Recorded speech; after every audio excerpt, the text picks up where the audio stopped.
নমস্কার বন্ধুরা, মিটমিরা চ্যানেলে আপনাদের সকলকে জানাই স্বাগতম। আশা করি আপনারা সকলে ভালো আছেন। তো আসুন, আজকে আপনাদের জন্য নিয়ে এসেছি নতুন একটি রেসিপি। আজকের রেসিপি আমাদের আম বাটা দিয়ে কাতলা মাছের একটা মাখো মাখো রেসিপি। তো আম বাটা বলতে আম কিন্তু বেটে দেব না, আম এরকম গ্রেট করে দেবো একদম মিহি করে। তো খুবই মিহি করে গ্রেট করা হয়েছে, এই যে দেখুন। আর তার সঙ্গে যাবে পোস্ত বাটা। তো আমি সমস্ত কিছু রেডি করে ফেলেছি। পোস্ত, আদা আর কাঁচা লঙ্কা একসাথে বেটে নিয়েছি। আর এখানে কাতলা মাছ নিয়ে নিয়েছি 7 পিস, পেটি গাদা সমস্ত রকম মিলানো আছে। তো চলুন ঝটপট তৈরি করে ফেলি আম বাটা দিয়ে কাতলা মাছের রেসিপি। খুবই সহজ একটা রেসিপি, আমি কথা দিচ্ছি আপনাদের খুবই ভালো লাগবে। গরমকালে একটু টক টক রেসিপি খেতে সকলেরই ভালো লাগে। তো কাঁচা আম থাকতে থাকতে অবশ্যই একবার ট্রাই করে নিন। তো প্রথমেই মাছগুলোকে নুন হলুদ মাখিয়ে ম্যারিনেশন করে নিতে হবে। দিয়ে দিচ্ছি পরিমাণ মতো নুন,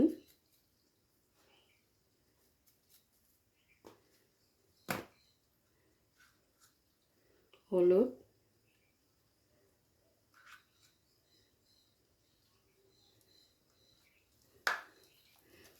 তো মাছগুলোকে নুন হলুদ মাখিয়ে নেওয়া হয়ে গেল। এবারে মাছগুলোকে লাল লাল করে ভেজে নিতে হবে।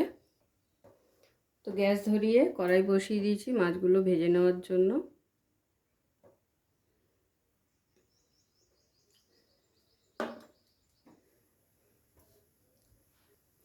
তো তেলটা ধোয়া ওঠা গরম হয়ে গেছে, এবারে এক এক করে মাছগুলোকে ভেজে নেব।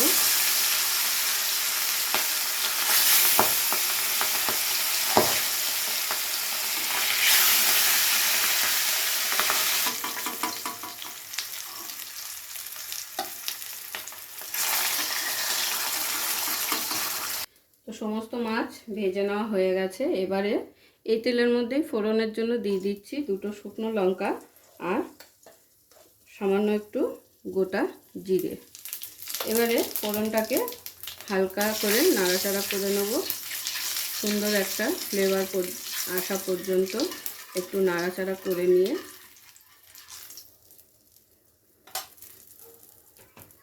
দিয়ে দিচ্ছি হলুদ গুঁড়ো,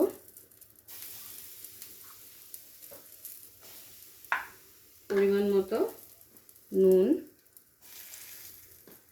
দিয়ে আবারও তেলের সাথে নাড়াচাড়া করে নিয়ে দিয়ে দিতে হবে পোস্ত বাটাটা।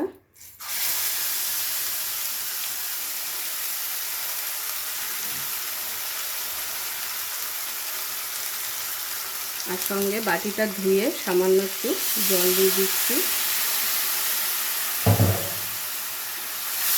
এরপরে খুব ভালো করে তেলের সঙ্গে পোস্ত, আদা আর কাঁচা লঙ্কাটাকে একটু কষিয়ে নেব যতক্ষণে না তার কাঁচা ফ্লেভারগুলো চলে যাচ্ছে।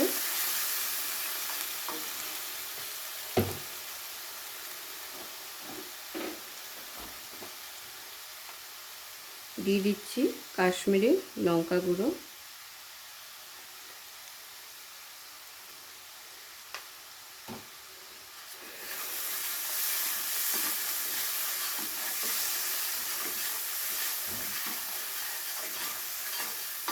এরপরে দিয়ে দেবো গ্রেট করে রাখা আমটা।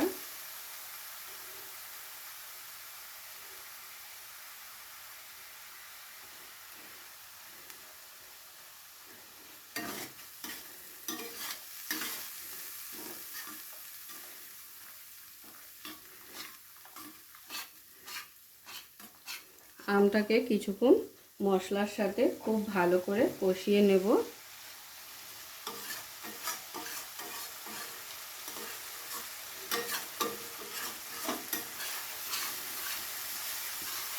দেখুন আমটাকে খুব ভালো করে কষিয়ে নিয়েছি আর মশলার গা থেকেও কিন্তু তেল ছাড়তে শুরু করে দিয়েছে। ঠিক এই সময় দিয়ে দেবো পরিমাণ মতো গ্রেভির জন্য জল।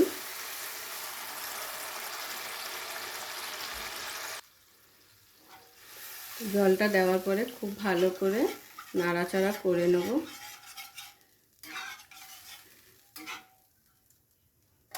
এবারে ঝোলটাকে ফুটতে দেব। তো ঝোলটা দেখুন খুব সুন্দরভাবে ফুটে উঠেছে। এবারে এর মধ্যে দিয়ে দেবো এক এক করে মাছগুলো। একটু গামাখা গামাখা হবে গ্রেভিটা। দেখতেই পেলেন কত সিম্পল একটা সহজ রেসিপি। আর গরমকালে কিন্তু এরকম রেসিপি খেতে অনেকেই পছন্দ করেন, তাই যারা পছন্দ করেন তারা অবশ্যই একবার ট্রাই করবেন। খেতে কিন্তু অসাধারণ হয়।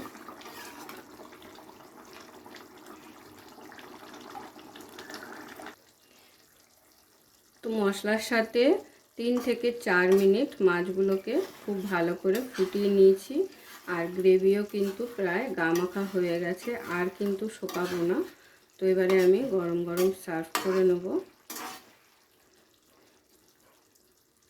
পুরো ভিডিওটা দেখার জন্য সকলকে অসংখ্য ধন্যবাদ। এরকম আরও নিত্য নতুন ভিডিও দেখার জন্য চ্যানেলটি অবশ্যই সাবস্ক্রাইব করে নেবেন, আর পাশে থাকা বেল আইকনটি প্রেস করে নেবেন নতুন রেসিপির আপডেট পাওয়ার জন্য। তো সবাই ভালো থাকবেন, সুস্থ থাকবেন। আবারও দেখা হচ্ছে আপনাদের সাথে নতুন একটি রেসিপি নিয়ে।